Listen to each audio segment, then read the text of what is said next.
Salut à tous, on se retrouve pour une petite capsule d'analyse avec Position Revue.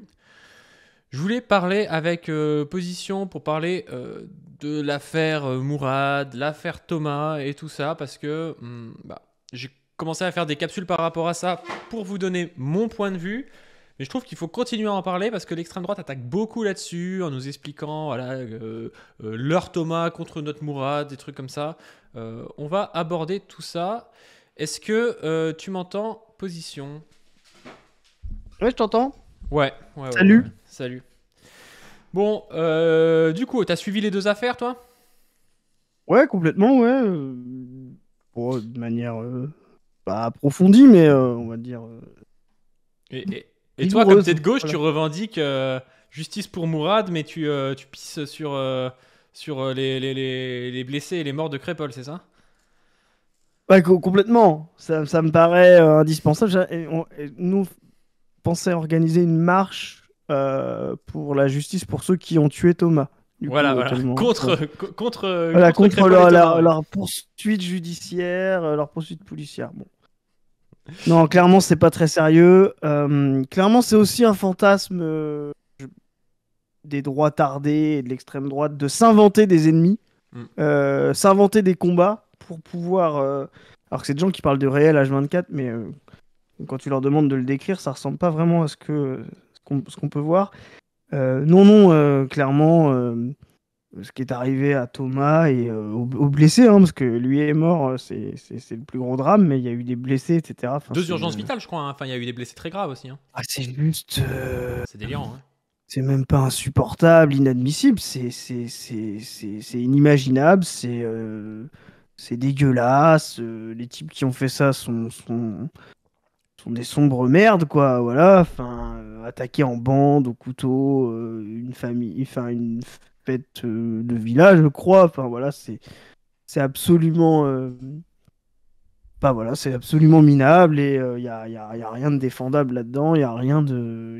y a toujours des choses explicables, voilà, c'est Mm. toujours cette dissymétrie de nous dire euh, ah, puisque c'est inimaginable, insupportable, alors c'est inexplicable. Bah non, c'est pas parce que c'est insupportable que c'est inexplicable, voilà. Mm.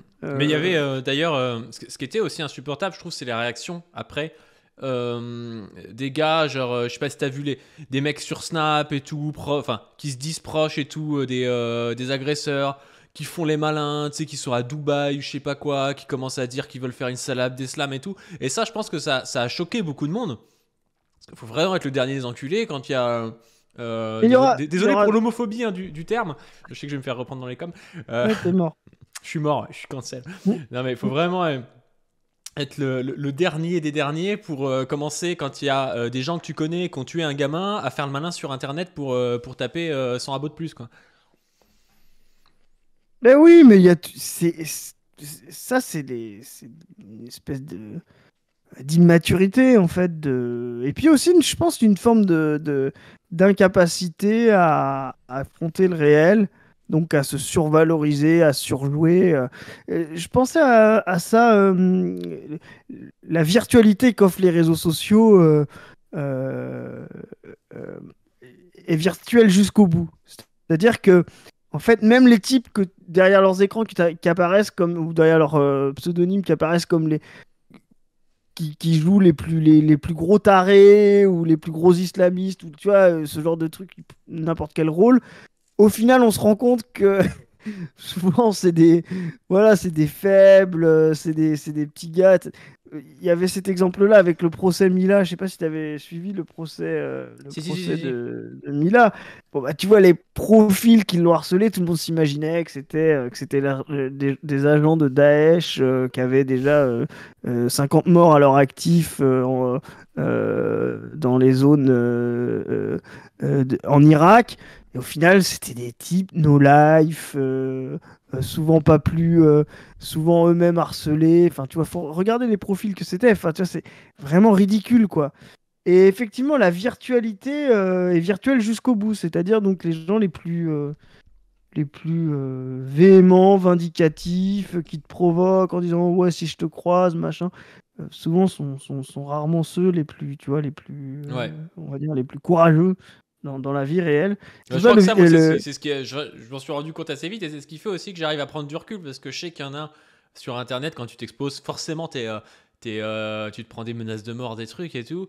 Et peut-être que comment ça s'appelle, je suis trop léger avec ça, tu vois. Mais je sais qu'au fond, la plupart, c'est des vieux gars qui sont H24 chez eux, qui représentent aucun risque en fait. Et voilà, que souvent c'est des gamins en plus. Mais c'est ça. c'est vrai qu'il faut Ça veut avoir pas ça en tête, quoi. Ça veut pas dire que c'est bien, mais et c'est c'est pas un pour gars ça dans aussi la rue qui te prend par le col, quoi. ouais, et puis en plus, je veux dire, si t'es un vrai voyou, ou un vrai bandit, tu vois ce que je veux dire, que t'as autre chose à faire que de le prouver en envoyant des Twitter, quoi. Tu vois, t'as un quotidien de voyou. Bon, c'est pas un gars qui essaye de prouver qu'il en est vraiment un sur Twitter ou Instagram, quoi. Donc, euh, pourquoi on fait ce parallèle? Mais parce que ça, ça montre aussi l'aspect déformant que peuvent avoir justement ce genre d'affaires, où justement, comme tu dis, tout le monde surjoue. euh, un espèce de rôle. Alors, soit des gens de ce qu'ils voudraient être. Alors, ça va être les droits tardés. Ouais, on va monter des équipes pour aller se venger. Tac, on fait des milices. Bon, au final, je veux dire, c'est des types, voilà. Ils baissent les yeux devant leur banquier quand leur rappelle que ils ont trop d'agios. Tu vois, donc euh, c'est pas des gens très courageux. Et puis de l'autre côté, voilà, les gens qui surjouent aussi, alors soit ce qu'ils voudraient être, hein, j'en sais rien, pas voilà, euh, des gangsters ou tu vois, ou soit ce à quoi ils sont assignés.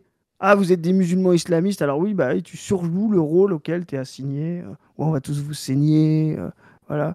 Euh, et Ce qui est ça, marrant, c'est là, que on a ouais, tu parles de l'assignement, mais ils assignent aussi aux autres. Et t'en parlais aussi au début assignation. de la capsule. Là, tu disais, ouais, ils voudraient que la gauche soit en mode ah bah non, mais les vraies victimes, c'est les agresseurs, quoi. Ils voudraient qu'on dise ça, alors qu'en réalité, personne ne dit ça. Mais je pense qu'ils ont eu à un moment donné une cible facile qui était la gauche morale, Canal Plus insupportable et tout. Et cette gauche, maintenant qu'elle fait 1% aux élections, que 80% des représentants de cette gauche se sont barrés chez Macron et que les autres se sont radicalisés, en fait, elle n'existe plus. On parle souvent de mobilisation, mais c'est un peu ça. Cette gauche un peu bon chic, mon genre et tout n'existe plus. Et du coup, ils voudraient que nous, on soit dedans. En fait, c'est pour ça que je les ai un peu trollés en faisant une capsule en marquant faut-il faire l'amalgame, parce que je sais très bien que les gars, ils pensent que moi, je suis un woke, je suis un homme soja. Je vais dire ah bah non mais pas d'amalgame pour les mecs qui ont agressé Théo, c'est eux les vraies victimes, et par contre que je vais être à fond pour Mourad parce que c'est un arabe, parce que eux ils pensent ça, alors qu'en réalité il y a aucune raison d'opposer Théo et Mourad, quoi. Enfin c'est deux victimes, Non, les deux se sont fait Thomas et Mourad. agresser. Thomas et Mourad, oui, bien sûr. Ouais, tu penses à Théo parce que tu penses à un racisé Voilà. d'abord. Homme Voilà, je pense soja que toujours à tu un es. racisé d'abord. Non, mais tu vois, ils aimeraient en fait qu'on soit comme ça. Ils aimeraient qu'on commence à dire ah bah non, mais ils ont eu une enfance compliquée. Ce qui est sûrement vrai en plus. Ils ont sûrement eu une enfance compliquée, mais c'est pas parce que t'as eu une enfance compliquée que tu peux mettre des coups de Non, couteau à bah non, quelqu'un non, et que tout non. le monde va trouver Non, ça très bien, tu vois. non, non, mais en fait, c'est des croisements. Donc, les explications sociologiques marchent très bien en masse. Euh, donc, quand tu vas dire, voilà, si tu prends c'est la loi des grands nombres, hein. Ça marche très bien en masse. Ça marche très, très difficilement à l'échelle individuelle.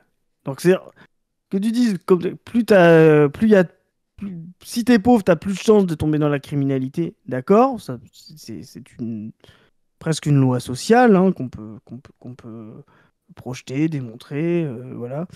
Euh, Aller dire par contre, machin, tel individu, lui, il va, parce qu'il est pauvre, donc il va statistiquement avoir 9 chances sur 3, puisqu'il y a 9 chances sur 3, enfin 9 personnes sur 3 qui sont criminelles dans ces populations-là. Bah non, ça ne veut rien dire.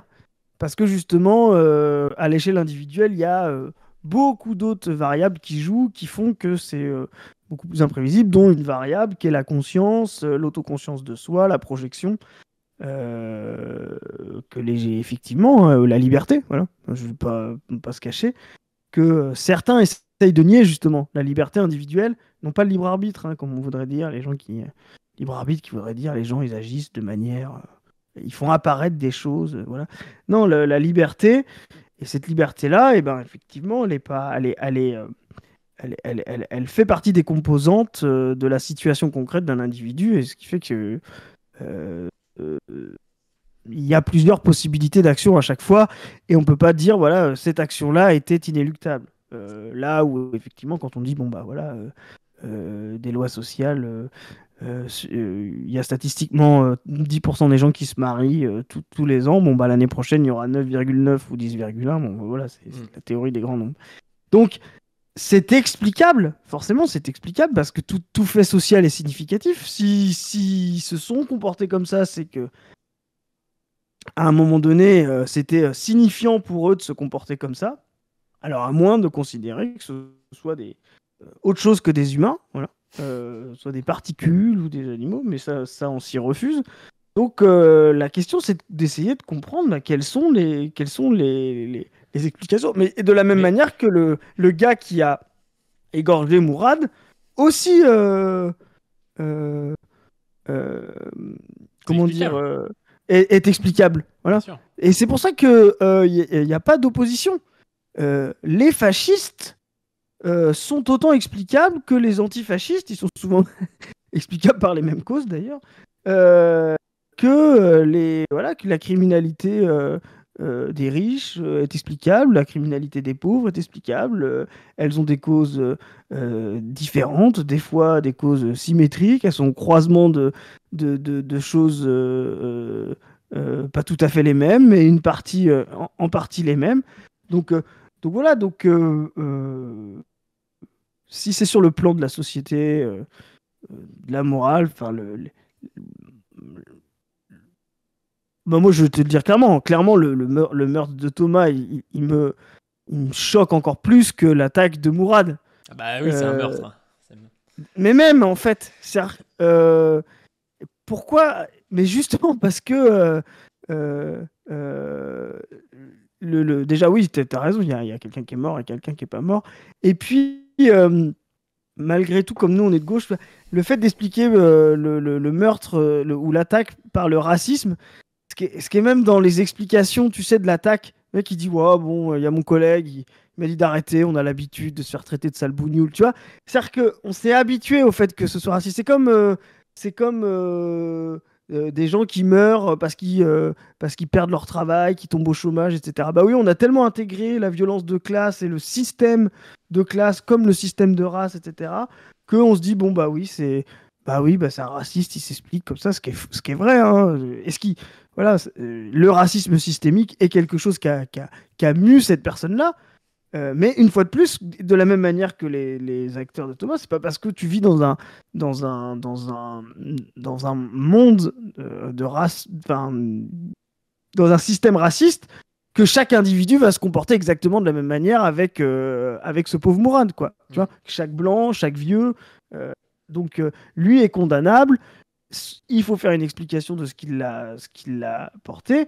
Et si on veut prendre un peu de recul, bah, peut-être qu'effectivement, l'explication, elle est commune. Peut-être que ce système-là, et il y a peut-être une horizontalité entre les deux, le système euh, capitaliste, enfin, en crise, c'est-à-dire le système néolibéral en crise, un système qui, justement, est fondé sur la concurrence, l'individu, la concurrence individuelle, la promotion individuelle, le mérite à tout prix, euh, est déjà très concurrentiel quand il est fonctionnel. Bon, s'il est fonctionnel, bah, chaque individu a l'impression de se réussir soi-même, donc la concurrence, elle est, on va dire, elle apparaît comme saine. Parce qu'il y a assez de Oui, elle, redistribution, elle est donc tu bien vois, vécue, ouais. c'est les années 70-80, mais quand tu as ces structures mentales-là, de la concurrence individuelle, de celui qui a le plus, c'est le plus fort, c'est le meilleur, etc., et qu'en plus, les ressources se réduisent, comme Mm. c'est le cas en ce moment, bah là, oui, tu vas vers un système de la guerre de tous contre tous, quoi. Donc forcément, ça met en mouvement des concurrences, des systèmes grégaires, des systèmes de séparation, euh, euh, bah voilà, fondés sur du symbolique, de l'idéologique, ou des structures des ordres sociaux archaïques comme la race, le genre, etc. Et oui, si on règle pas les crises productives et matérialistes, on va pas arranger la situation. Et, Mais c'est ce que je disais et- dans mes capsules. C'est que les droitards se régalent, ils se frottent les mains parce qu'ils arrivent, dès qu'il y a de la violence en fait, ils disent ah bah vous voyez on avait raison, les Arabes sont violents, je sais pas trop quoi, ça montre bien qu'on a raison, et puis ils font 30 000 vidéos, 30 000 interviews là-dessus pour expliquer que le problème c'est qu'on n'est pas assez sévère, c'est qu'il y a trop d'immigration, je sais pas quoi. Entre parenthèses, aux États-Unis, ils sont beaucoup plus sévères, il y a beaucoup plus de criminalité.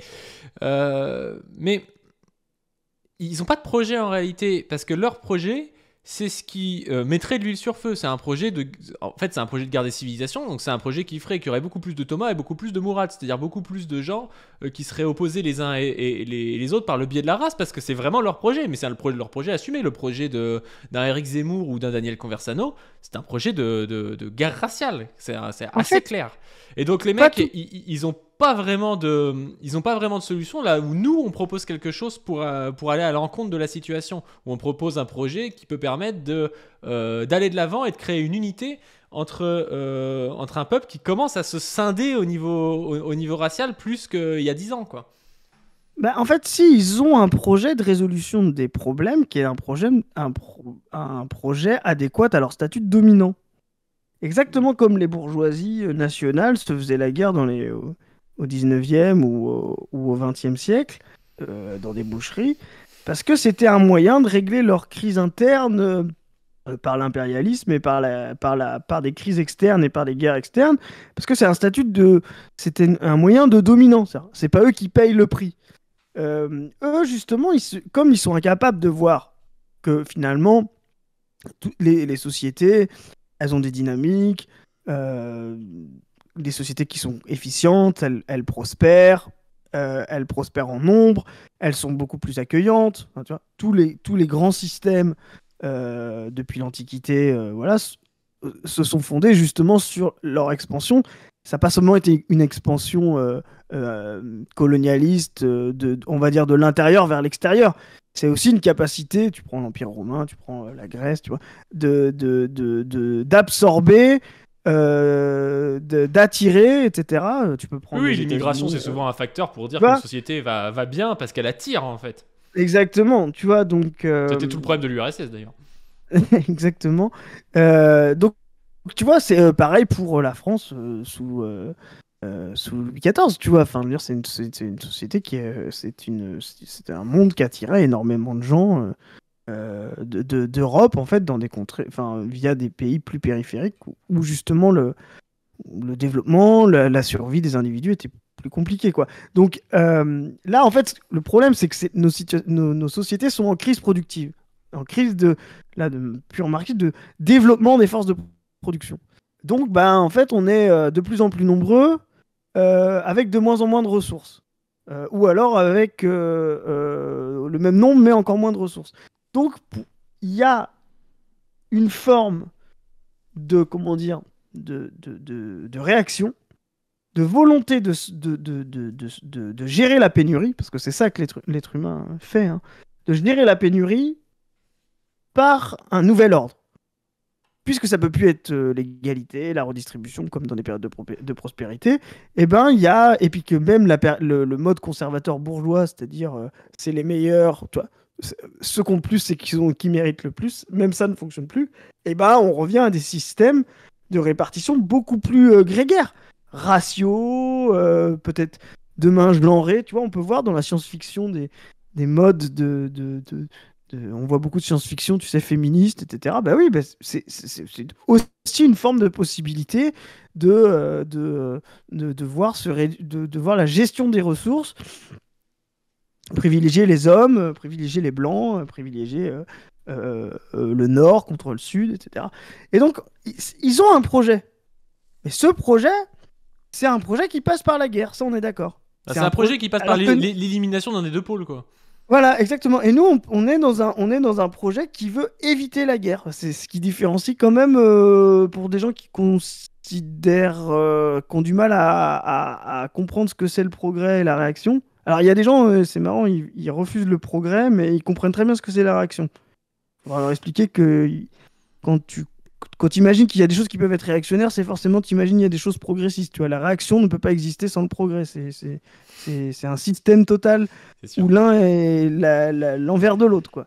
Donc, ils imaginent des systèmes réactionnaires, effectivement, où tu as l'élimination d'un pôle. C'est bah oui, déjà parce qu'il y a une fausse conscience, c'est-à-dire qu'ils n'arrivent pas à aller jusqu'à la conscience que c'est le développement des forces productives qui crée de la concurrence entre les classes, les individus, les races, etc. Euh, et donc, ils se disent, ben, en fait, cette concurrence, elle est normale et naturelle. Donc, il va falloir en sortir. Et effectivement, à partir du moment où tu considères que les problèmes de la société viennent de la mixité culturelle, raciale, etc., Toujours les mêmes, hein, ethnique, bizarrement. Hein. tu vois, à partir du moment où tu considères ça, bah oui, bah tu mets en place des stratégies d'opposition, de guerre civile, de violence, de suprémacisme, voilà. Mais Et t'imagines c'est sûr, la fausse conscience qu'il faut quand même pour un mec, genre, je sais pas, un mec genre Jean Messia, tu vois, qui est l'exemple que c'est pas génétique le fait que y ait des gens qui sont souvent des sujets de l'immigration postcoloniale dans les banlieues, qui vont mal être intégrés dans le monde du travail, qui vont se retrouver soit à dealer des drogues ou je sais pas trop quoi, être violents. Jean Messia, normalement, son existence même devrait lui faire remettre en question ses analyses racialistes. Et pourtant, il reste ouais, totalement là-dedans, tu vois. C'est quand même incroyable, je trouve, comme personne. Mais pareil pour Zemmour. Zemmour, il arrive à être antisémite, à être juif, tu vois. mais parce que le racialisme est pas, on dit, tu vois, on a aussi à gauche une fausse conscience vis-à-vis du racialisme en considérant que c'est des gens, tu sais, qui sont ultra biologistes, tu vois ce que je veux dire, qui considèrent que Bien sûr. les races se retrouvent dans le génome, etc. Il y a toujours une confusion, même chez les racialistes les plus avancés, Gobineau ou les Allemands, etc., au 19e siècle, il y a toujours une confusion entre les caractères ethniques et les caractères culturels, tu vois. Bien sûr. Il suffit de voir ce que c'est le système hitlérien ou même les systèmes précédents. Je veux dire, quand au 19e, on dit race et on dit nation, si vous lisez des textes de ça, de Renan ou de Gobineau, etc., ou même de la littérature allemande là-dessus, quand vous, entre la nation, quand vous dites nation française ou nation allemande ou race française et race allemande, c'est des termes qui se voient très bien, c'est quasiment la même chose. Tu vois. Donc c'est un mix de critères culturels et critères biologiques. Et donc, euh, et donc oui, Jean Messier, Éric Zemmour ils ont peut-être des croyances sur la biologie. Finalement, ils en parlent assez peu. Mais peu importe en fait que ce soit biologique ou culturel. Bien sûr. Eux, ils en font des systèmes tellement déterministes que pour eux, eh ben, être français, euh, c'est-à-dire partager la vision de la suprématie française, c'est-à-dire considérer que c'est la nation la plus avancée, machin, etc. Pour eux, c'est forcément être un être humain, un individu plus élevé qu'un Africain, un musulman, un Égyptien, etc. Tu vois. Donc ça change pas grand-chose en fait Mm. que ce soit génétique ou culturel. Bien sûr, bien sûr. Quand on fait un ultra-déterminisme, bah, à la fin, effectivement, ça sépare les gens, hein, tu vois. Enfin, Mais je voulais revenir sur. Parce qu'on avait dit qu'on ferait pas un truc trop long, mais sur, c'est sur, impossible avec moi. l'analyse un peu existentielle, enfin, l'analyse du point de vue de l'individu. De la crise, parce que tu as fait des analyses qui sont des analyses marxistes un peu englobantes, et je pense qu'il y a des gens qui se rendent pas forcément compte. Tu dis, il y a des gens qui s'agressent, oui, c'est parce que c'est la crise, mais on va faire quelque chose qui va faire rager à la fois les débiles de droite ou les débiles de gauche, c'est-à-dire essayer de se mettre à la place du vieux et à la place du groupe de gars qui ont agressé. C'est-à-dire en quoi la crise les amène à faire ça, tu vois. Enfin, je sais pas si t'es d'accord pour ça, mais moi je vois bien Non, mais moi je suis d'accord. comment Et le c'est ce que vieux tu il dis. peut arriver à ça, tu vois. C'est-à-dire toute la C'est journée des- on lui explique que les Arabes machin truc, il voit que sa retraite elle stagne, il voit que c'est de plus en plus compliqué, sa voisine elle s'est installée, elle s'appelle Raja, je sais pas trop quoi, bah, c'est quelque chose qui change. Il associe cette chose qui a changé, qui est qu'il a une Arabe à côté de chez lui alors Ouais. qu'avant il avait peut-être une blanche, au fait que c'est de pire en pire dans sa vie. Et au fur et à mesure, le gars il va devenir raciste au plus profond de son être parce qu'il traite de bougnoul un type qui est mal garé, quoi. Ouais. Enfin, Mais en c'est fait, ridicule. alors, on va faire les deux. Effectivement, il y a un système capitalo-racial. Et les deux sont inséparables. Et ils rentrent en crise, et quand à un moment donné, ils rentrent en crise, il se passe des choses, et ça s'exprime toujours par des relations interpersonnelles. Autrement dit, de la violence entre les personnes. C'est pour ça que finalement, les deux actes sont symétriques. Euh, euh, il n'y a pas de hiérarchie entre les deux. Les deux sont les effets d'un système tu vois, il n'y a pas un acte du système. C'est pas euh, euh, l'acte de Mourad, c'est l'acte du système et l'autre c'est un acte euh, pas anti-système mais extérieur au système. Non, les deux sont des actes qui sont les effets du même système. Parce que c'est à la fin la conclusion de ce que tu as dit, effectivement, dans les rapports interindividuels de la violence du capitalisme racial en crise. Alors, on va refaire le truc. Exactement. Si on se met à la place du. Si on met la dynamique de, comme tu dis, du vieux. Effectivement, le vieux, si on prend la dynamique des forces productives françaises depuis 40 ans, 50 ans, si tu Et qu'on inclut veux. que le vieux a fait la guerre d'Algérie aussi. Non, Euh, c'est ça. non, mais Oui, c'est c'est quand vrai, même il y pas avait rien, ça. tu vois. Il y avait ça, effectivement. Donc, voilà, tu as des histoires personnelles, des structures mentales, etc. Mais si on essaye d'être vraiment très matérialiste, presque mécaniste là-dessus. On évacue ces structures mentales, on évacue.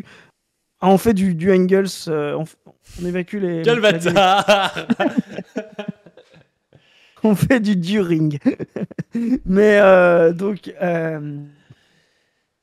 donc en fait, on a un système qui petit à petit paupérise les gens, paupérise les classes populaires, fait stagner les retraites, etc.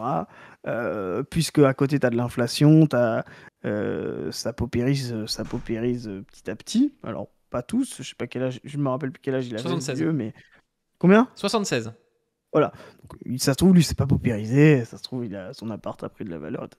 Mais en vrai, il y a quand même une paupérisation plus générale. Donc ça veut dire que Et même même si de toi ses tu enfants, subis tu pas vois. les. Même ses enfants se sont Voilà, mais paupérisés, ils voilà, gagnent moins exactement. que lui, ses petits-enfants ils disent ça Exact- va être dur. Tu vois, il est obligé de les aider, de leur prêter un peu de sous, ça le fait chier, tu vois. Il voit qu'il y a plus de SDF dans la rue. Donc, tu vois, même si Oui. tu le vis pas, tu es dans cet Il y a plus environnement-là. de En SDF parallèle, et ces SDF sont racisés, tu vois. Il y a toujours ça qui se recoupe, tu et vois. pas que, et pas que. Pas Et que, évidemment, mais tu vois. Et je pense que bah, t'as facilement le fait de lier que les SDF que tu vois, ils sont en partie plus noirs qu'à l'époque ouais, dans mais les années justement, 70, avec je ça, voulais tu vois. finir, justement, je voulais finir là-dessus. En plus, en parallèle, tu as une population française qui change. Alors, ce qui est drôle, c'est ça qu'il faut bien comprendre. C'est que c'est justement l'immigration à partir des années 60-70 pour fournir justement la croissance française, fournir des travaux d'ouvriers spécialisés, d'intérimaires, etc., que les Français ont commencé à déserter justement parce qu'ils avaient une ascension sociale. Ce qui est drôle, c'est que justement, cet changement de population française est ce qui a permis que ce soit pas tout de suite la crise Bien sûr. pour ce vieux de 76 ans. Ah C'est-à-dire, oui. ce qui se rend pas compte, c'est que l'immigré dont il ne veut pas aujourd'hui, c'est ce qui lui a permis d'acheter son appart Mm. il y a 25 ans ou il y a 30 ans. Tu Évidemment. vois? Ouais. Et Il veut donc, le beurre et l'argent du beurre, le vieux. exactement. Super jeu de mots avec beurre en plus. Mais du coup, et donc, comme ils n'ont pas cette conscience-là et cette fausse conscience de comprendre qu'effectivement, eh ben leur mixité sociale n'était pas un problème. Il y en avait du racisme, etc. Je te donnerai un exemple qui est intéressant justement sur le matérialisme. Mais il y a toujours eu du racisme parce que le racisme, il précède justement, il précède les années 60. C'est Bien sûr. des structures mentales, on en a déjà parlé, très lointaines, etc. Mais on va dire qu'il était en sommeil puisque, bon, il était plus ou moins en sommeil, au moins en sommeil de débouchés politiques et de débouchés analytiques. parce que tout le monde toutes les classes sociales avaient une forme d'ascension. Et là, tout le monde rentre en crise en même temps et le système ressurgit parce que justement, les gens font soit de l'analyse de la société en disant bah, c'est parce que il y a une France qui est différente des années 60. Et quand ils disent différente, il faut bien comprendre, hein, il y a des différents. Ça veut dire elle est plus hétérogène, c'est plus la vraie France, voilà, enfin, ce genre de conneries. Euh, et aujourd'hui, ça devient un débouché politique. Ça devient une explication rationnelle. Ça devient un débouché politique. Ça devient, comme tu l'as dit, un projet meurtrier, réactionnaire, etc. Mais ça devient quand même un projet. Pourquoi je te dis qu'il peut y avoir du racisme qui s'exprime euh, différemment? Bah moi, je pense pas que la société des années 60, par exemple, elle était moins raciste que la société de 2023. Elle l'était peut-être même plus. Ouais, elle Et à était mon sûrement avis, il y avait plus. beaucoup plus de préjugés raciaux, de sentiments de supériorité, etc. Mais qui Mais s'exprimait peut-être de manière il y avait, différente et parfois regarde, moins il y avait, violente. ouais, et surtout, il y avait aucun débouché politique et analytique. Il n'y avait aucune vision du monde qui considérait que ce racisme-là était fondamental pour expliquer les problèmes de la société. Mm. Et pourquoi je te dis ça? Regarde, il n'y avait pas de débouché dans les années 60-70 de l'extrême droite, Mm. les années 60-70, et pourtant il y a eu des crises, hein. Et c'est des moments de forte immigration. Aucun débouché politique d'extrême droite, anti-immigré, etc. Pourquoi? Parce qu'effectivement, il n'y a pas de chômage, donc il n'y a pas de concurrence, ou peu de concurrence sur le marché du travail. Et puis en plus, il n'y a pas de concurrence parce que à l'époque, les Blancs, justement, accédaient via les études, via la promotion sociale, via une société qui fonctionnait encore, à des métiers un peu plus intermédiaires ou supérieurs. C'est là où on a eu la transformation du prolétariat vers des couches intermédiaires, vers le tertiaire, etc. Et l'immigration servait justement à fournir les postes les plus... voilà, donc il y avait une espèce de partage qui était performant, enfin efficient, et qui faisait que le débouché politique racial et le débouché analytique racial n'avaient pas de sens. C'est-à-dire, personne dans les années 60-70 n'aurait pu publier un livre en disant les problèmes de la société française viennent de la masse d'OS qu'on fait venir d'Algérie ou du Maroc dans les usines Renault ou Citroën. Bien sûr, Personne n'aurait dit ça. ça n'a Tu aucun vois. sens. Euh, et pourtant, c'était le cas. Tu vois. Bien sûr. Et c'est parce que la société était encore efficiente. Là, maintenant qu'elle est en crise, bah, effectivement, il n'y a pas assez pour tout le monde. Donc, eh ben, bah, ça va être les nôtres avant les autres. Alors, le système Macron, c'est les premiers de cordée. Mais tu vois, c'est toujours dire, comme il n'y en a pas pour tout le monde, il y en a qui méritent plus que d'autres. Voilà. Mm. Il y en a qui seront servis en premier. Donc, bah, le système libéral de Macron 2017, c'est les premiers de cordée. Donc, tu vois, c'était un système qui apparaissait un peu de droite, un peu de gauche, parce que c'était pas très racial. Et puis, on voit bien que ça fonctionne. Même ça ne fonctionne plus. Donc, la société devient de plus en plus réactionnaire. Et le mode d'existence raciale en disant, ben, la préférence nationale, l'anti-immigration, la remigration, enfin, tu vois, toutes ces logiques qui vont dire il y en a pour 100, on est 150, donc c'est les 100 Français de base, de souche, on sait même pas ce que ça veut dire, tu vois, qui vont en bénéficier d'abord, et ben ça fait sens. Voilà. Donc le gars qui a agressé Mourad, ben, il dit exactement ça. Il dit, vous voyez, il l'exprime, hein, je suis chez moi. C'est Oui. ça qu'il a dit. Ouais, Je c'est suis vrai, chez ouais. moi. Il dit Tu vois, exactement ça, il ouais. exprime bien ça. Cette ressource-là, chez moi, est trop petite pour nous deux. Tu vois, on est dans le western. Donc toi, tu dégages. Tu vois, ça, c'est ça que ça veut dire. Je Ouais. suis chez moi, tu dégages. C'est vraiment l'expression de il n'y a pas de place pour nous deux. Ce qui n'est pas une vision du monde des années 60 où quand les forces productives se développent. Tu vois. Et d'ailleurs, à chaque fois qu'il y avait des guerres, même au sein du prolétariat, entre les immigrés, ou même entre... T'as pas besoin d'être avec les immigrés. Aujourd'hui, tu peux voir des guerres, quand tu entends les gens qui ont du boulot, du prolétariat, qui disent ah, les assistés, les feignasses qui sont chez eux, c'est racialisé souvent, mais même si c'est pas racialisé. Ah, Didier, machin, il branle rien, on l'a jamais vu au boulot, tout le temps en arrête. Tu vois, c'est parce qu'il y a de la concurrence. Quand il y a du travail pour tout le monde, parce que faut pas oublier que le prolétariat, il a cette vision du monde, c'est-à-dire qu'il doit vendre sa force de travail, d'accord? Donc quand il peut pas la vendre, il peut pas survivre. Alors maintenant, il y a des mécanismes qui le permettent, tu vois, mais quand il peut pas la vendre, il peut pas survivre. Donc, bah, effectivement, il rentre en concurrence avec d'autres vendeurs, Ouais, mais là, ce qui qui est sont les encore autres plus délirant, prolétaires. c'est que le vieux, il est retraité et que Mourad, il est jardinier, tu vois. Donc, s'il y en a un qui travaille entre les deux, c'est Mourad, tu vois. Eh ben, exactement. Mais sauf que lui, le truc, c'est que comme il est pris dans un système, bah, il considère qu'effectivement, si sa retraite, elle augmente pas, c'est qu'il faut payer, tu vois, faut payer d'autres gars, tu vois, Qui qui sont, sont qui inutiles ou sont comme parasitaires. Mourad. Ouais, Mais c'est ça. clairement, mais je veux dire, demain, si tu fais, demain, si tous les gens, je te dis, je sais même pas qui c'est, mais allez, admettons, dans la vision du monde, tous les non-blancs se barrent du pays, et ben ce vieux, et qu'on reste dans le même système de tassement des forces productives, ça sera même encore pire, ça se trouve, et ben il s'en prendra. Tu vois ce que je veux dire? Il y aura le débouché politique et idéologique, il s'en prendra à des Français. Tu vois ce que je veux dire? Bien Il sûr. s'en prendra à des Blancs, mais ils trouveront une autre catégorie pour dire eux, ils sont moins Français que nous, tu vois. Mm. Enfin, ou ils sont moins. Moins Ce méritant, sera ouais. plus moins méritant, etc. Tu vois, c'est pas un problème, ça. Il faut bien que dans un système de pénurie, c'est fondamental, il faut bien légitimer et c'est ça qu'il faut comprendre. Ça, c'est matérialiste.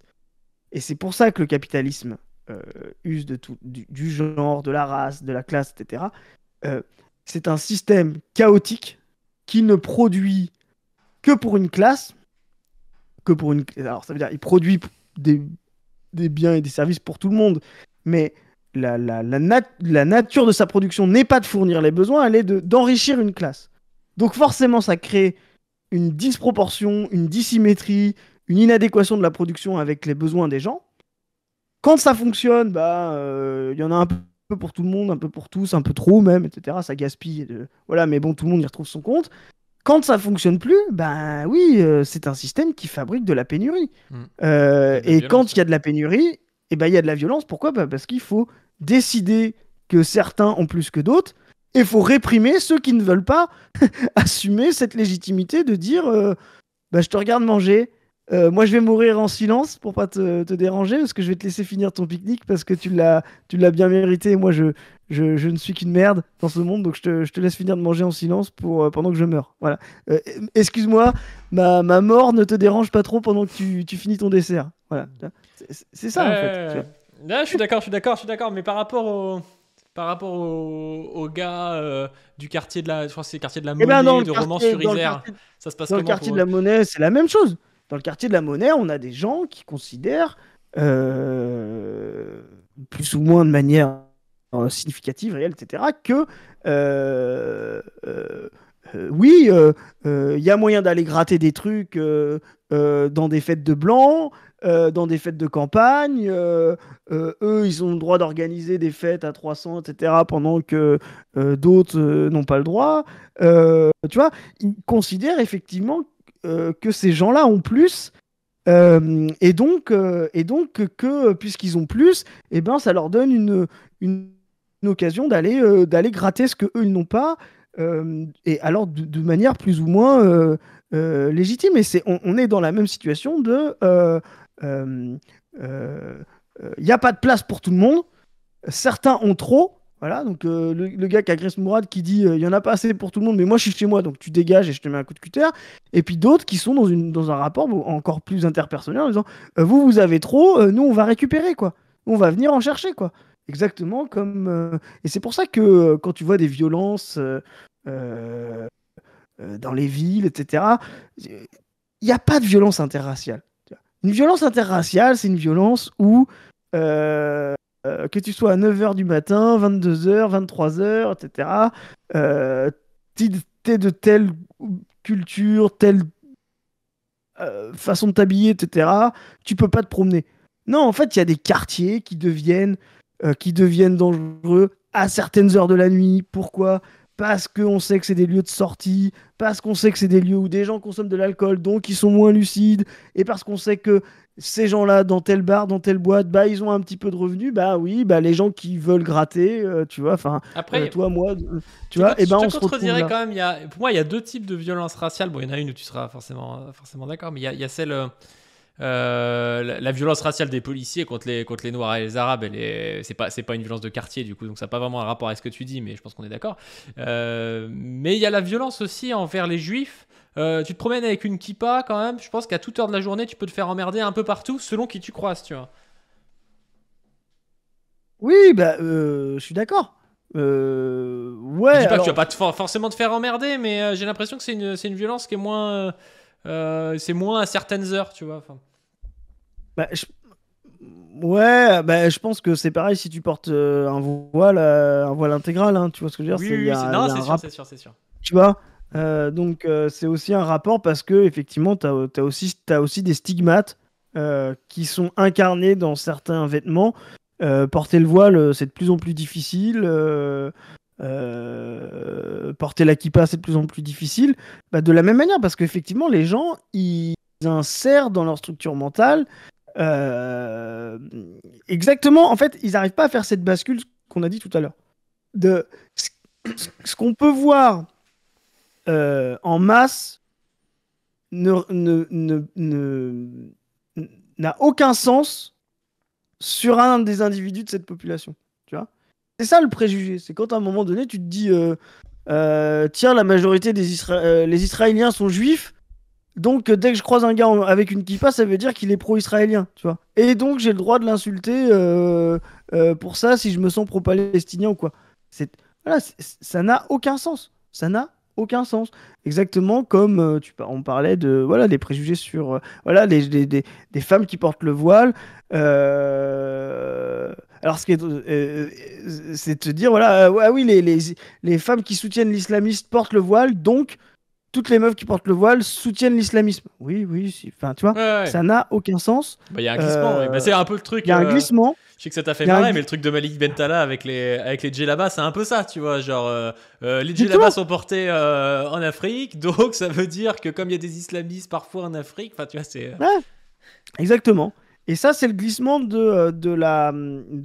l'analyse euh, qui est même pas objective, hein, qui est subjective, mais on va dire des effets de masse, des effets de grand nombre appliqués à l'individu, quoi. Voilà. Euh, et c'est dysfonctionnel. C'est dysfonctionnel. Et c'est la matrice du racisme. Et tu parlais de la police. Alors la police, c'est différent, comme les médias, etc. Eux, c'est vraiment des fabricants de structures mentales et d'ordre. Voilà. Justement, la police, elle est là pour. Elle fabrique un ordre racial et elle va être là aussi pour le légitimer. Tu vois, donc c'est vraiment un outil c'est vraiment un outil De toute façon, on le dit, hein, tu, différent. tu rentres avec ce que C'est tu vraiment. veux dans la police, mais tu ressors, Ah, on est t'as la dans même la pensée que Bruno verticalité. Nobal, tu vois. Tu vois, non, mais on est dans la verticalité, tu vois. Donc là, on est dans un truc qui fabrique des structures mentales. Mm. Ce qui se passe entre Mourad et puis son agresseur, entre Thomas, etc., bah, eux, c'est l'expression des structures mentales qui sont fabriquées par la crise et par les institutions qui normalisent cette crise, qui la relaient, qui la légitiment, tu vois. À la fin, bah oui, à la fin, ça s'exprime en vrai pour de la. T'as un système raciste, ça s'exprime par de la xénophobie, Mm. tu vois, entre individus. Mais C'est ce qui est pas tout à intéressant fait dans la ce que, même dans ce chose. que tu dis, c'est que en fait, tu montres que c'est la crise du système néolibéral qui pousse à exacerber et à rendre le racisme comme étant un projet possible pour une certaine partie de la population. Et donc, du coup, ça montre qu'en fait, un projet antiraciste qui ne remettrait pas en cause l'hégémonie néolibérale, ce que veut faire par exemple le PS, ce que veut faire par exemple le ELV et ce qu'ils ont fait, ne peut pas Même leur mener, ne antiracisme. peut pas être non mais tu vois, ça ne peut pas être un projet antiraciste. Et on l'a vu pendant, allez, 30, 40 ans, ils n'ont pas toujours eu le pouvoir, le PS, tu vois, mais ils ont réussi à essayer d'inculquer des valeurs pseudo-antiracistes. Ça n'a aucun effet sur le racisme. Parce qu'en fait, Ça n'a aucun effet ça ne parce remet pas que. en question ce qui est à la cause de ce racisme-là et ce qui exacerbe le racisme comme étant un projet possible de Et puis résolution de la crise. ça ne répare pas la dissymétrie issue du racisme. Enfin, prenons l'exemple de l'Afrique du Sud ou des États-Unis. Effectivement, personne ne va te dire aujourd'hui, euh, que c'était mieux sous les lois de Jim Crow et pendant les années 40, 50, sous l'ordre de la ségrégation aux États-Unis. Euh, donc les droits civiques, cette bataille pour les droits civiques est fondamentale et très importante et a été un progrès. Mais personne va te dire non plus que c'est fini, que c'est égalitaire. Mais pourquoi, qu'est-ce qui a empêché que ce saut de la sortie, on va dire, du racisme structurel, tu vois, avec des structures sociales, des institutions du racisme institutionnel, moi je différencie systémique et structurel, mais voilà. Qu'est-ce qui fait qu'il est aujourd'hui, il reste encore du racisme? Bah, c'est parce qu'il y a un retard qui s'est construit chez les Noirs, dans le développement des Noirs américains, des Afro-Américains et des Blancs, tu vois. Et que sans une remise en question du système de propriété, du système d'organisation sociale, du système de classe, bah, ce retard-là, tu peux bien même abolir le système structurel raciste. Il restera du racisme et des dissymétries entre les deux. Il restera une forme de subalterne. Bien sûr. C'est comme si je disais, tiens, je te donne une analogie. Donc, on fait une course un marathon, tu vois. Et au début du marathon, je dis, il n'y a que les hommes blancs qui ont le droit de courir. D'accord? Donc, bon, bah, au début du marathon, les mecs partent, tu vois. Les mecs partent. Et puis, à 10 km ou 12 km, je dis, non, mais en fait, c'était un peu raciste. C'était un peu genré. Donc maintenant, les femmes ont le droit de partir. Puis à 20 km, je dis, ah bah non, c'était raciste. Maintenant, les Noirs ont le droit de partir. Et puis après, tu dis, bon, ah non, c'est totalement égalitaire. Tout le monde a le droit de partir. Bon, bah là, tu dis, bon, bah, ce qu'on fait, on arrête la course. D'accord? Et on repart tous à zéro. Tu vois, Bien sûr. voilà.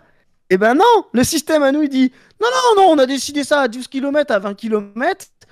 Donc, bah, les autres, vous reprenez au début, et puis vous essayez de gagner. Et puis quand t'arrives et tu fais la fin de la course, tu dis, ah bah, c'est quand même les blancs qui sont arrivés avant les femmes, qui sont arrivés avant les noirs. Pourtant, on a aboli, pourtant tout le monde avait le droit de courir. Ben regardez, c'est quand même les hommes blancs qui ont plus, tu vois. Bah oui, parce qu'effectivement, t'as jamais réparé les causes matérielles. T'as Bien jamais sûr. réparé l'accumulation matérielle du système racial et du système de genre. Donc, si à un moment donné, on peut être antiraciste, et c'est pour ça que ça fait système. C'est pour ça que ça fait système. Et si à un moment on veut sortir du système, je sais pas comment l'appeler, capitalo-genro-racial, et ben il va falloir effectivement se dire, ouais, euh, ok, on sort du système racial, de hiérarchie, etc. On va vers une égalité concrète, etc. Et on va jusqu'au bout. Et ça, c'est là, hein, c'est pas de l'abstrait, ça. Ça a été concret. Si vous lisez l'histoire de la Révolution française, jusqu'à sa fin réactionnaire, tous les petits pas qui ont été faits, c'est aller vers ça, c'est-à-dire sortir d'abord des privilèges, ensuite repenser la propriété. Enfin, ça a été jusqu'à des discussions sur Babeuf, etc., sur le primo-communisme. Parce que oui, effectivement, quand tu es dans une dynamique égalitaire, tu commences à dire, ok, bon, bah, on a réduit cette inégalité-là, mais il y en a une autre, mais il y en a une autre. Donc, le système, lui, il fait système. Il est absolument fait de toutes ces structures. Et comme je te l'ai dit, si tu remets pas tout le monde à un moment donné au départ de la course, bah oui, les blancs resteront toujours devant à l'infini. Alors, tu vois, si on va aller au bout de l'analogie, nous, il y aura une femme qui court super super vite, qui a rattrapé, qui est passée devant un homme blanc, et on va dire, ah, vous voyez, c'est quand même un système qui permet à tout le monde De de réussir. gagner, parce que parce qu'il y a quand même une femme qui a dépassé le 999e blanc, tu vois, homme, tu vois. Donc Ça dit quand voilà. même beaucoup de choses pour dire qu'il fallait le communisme, hein. Mais c'est ça l'idée. C'est ça l'idée. Voilà. En tout cas, ce qui est sûr, c'est que euh, il restera toujours une cicatrice et des structures mentales racistes euh, dans nos sociétés si on ne remet pas en question l'ordre propriétaire tel qu'il est aujourd'hui. Pourquoi? Parce que justement, la race est au fondement même du capitalisme. Ça fait pas. Le capitalisme et la bourgeoisie, que c'est ça l'unité entre les deux. Entre le système féodal et le système esclavagiste ensuite, la première expansion coloniale et on va dire le capitalisme moderne, quel est le sujet collectif qui a été porteur de toutes ces transformations? C'est la bourgeoisie. Donc, c'est elle qui a accumulé, c'est elle qui a structuré la société.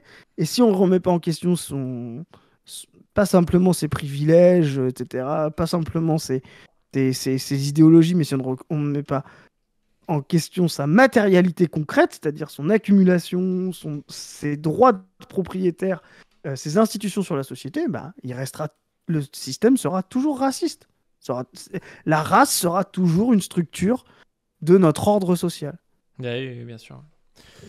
Bon, bah, je Et pense. donc, il y aura toujours, in fine, des expressions interpersonnelles de cette race, structurelle et institutionnelle, des expressions de concurrence, de violence, qui s'incarnent dans l'agression de ce pauvre Mourad et dans le meurtre horrible de ce pauvre Thomas.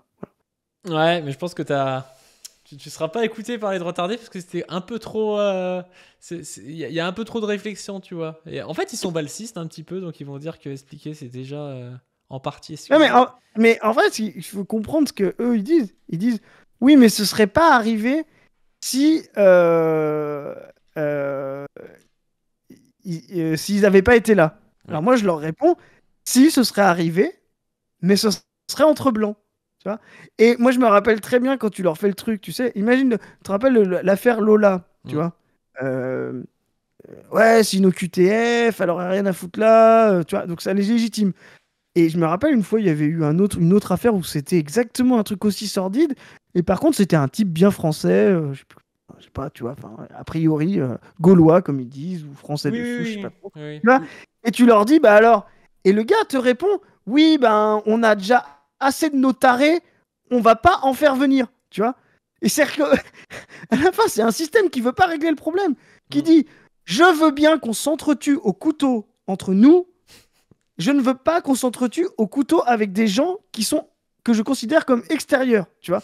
Donc en fait, les types, c'est même plus le fait que des gens se tuent au couteau le problème.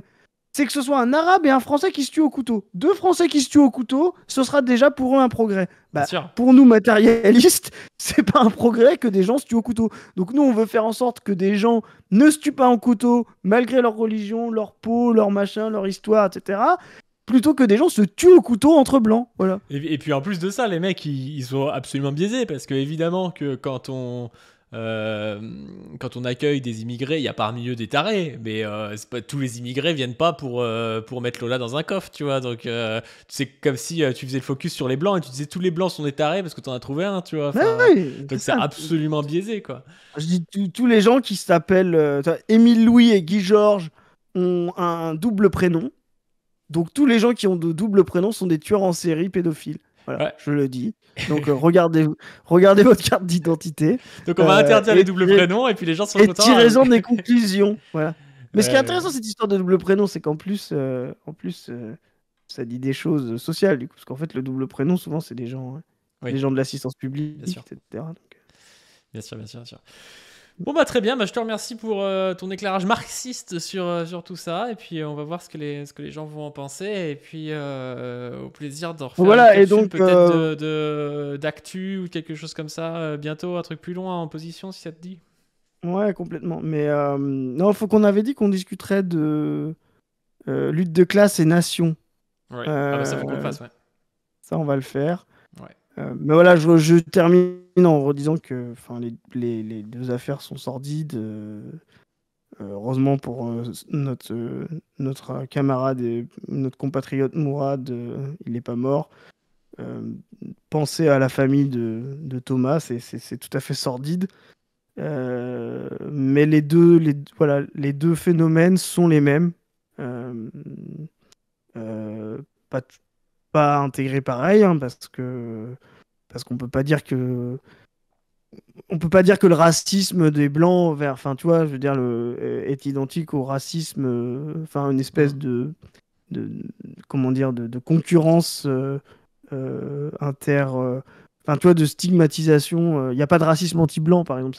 Ça, c'est quelque chose sur lequel c'est pas l'expression du racisme anti-blanc, c'est l'expression effectivement d'une xénophobie qui se construit justement par, comment dire, par mise au banc. Voilà. Ce qui est marrant, c'est que, mais parce comme que je vais juste en parler parce que les gens vont pas comprendre. Parce que toi, quand tu utilises le terme xénophobie, c'est dans le sens réel, c'est-à-dire la peur de l'étranger. Ça peut exactement, la être peur de l'autre. intranational, parce que là, c'est de la xénophobie La- intranationale. C'est pas de la Ah, xénophobie des étrangers non français. Oui, C'est ça qui est c'est marrant. pour ça que je les mets Enfin, pas sur le même plan, parce que moi, pour moi, la xénophobie est horizontale, c'est-à-dire que c'est de l'expression, et pas que de la peur, de la haine de l'autre, la haine de l'étranger. Et la haine de l'autre, c'est pas forcément racial, tu vois. Ça peut être national, comme tu l'as dit. Mais est-ce que c'est pas le cas dans les deux cas? Parce qu'en Intranational. réalité, le vieux, c'est pas, Oui, c'est pas un truc dans les deux cas. structurel, il fait pas partie de la police nationale, tu vois. Enfin, Non, je vais te dire pourquoi. Effectivement, c'est aussi de la xénophobie et de la haine de l'autre pour l'agresseur de Mourad.